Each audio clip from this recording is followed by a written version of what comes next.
Hai hampa kat mana tu? Semoga hampa semuanya sihat-sihat berjaya walaupun di mana hampa berada. Hari ini pagi Jumaat sahabat-sahabat, Mak Ali berada di pasar pagi Pida 3 sahabat-sahabat tu. Pasar pagi Pida 3 sahabat-sahabat. Jagung ada, jagung. Jagung ada. Sayur-sayuran di sebelah sana sahabat-sahabat. Sayur-sayuran. Ikan, berbagai jenis ikan.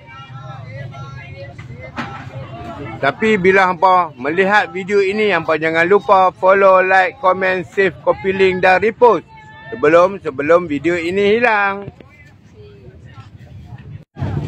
Minyak raja kayu sahabat-sahabat. Minyak raja kayu ni bagus.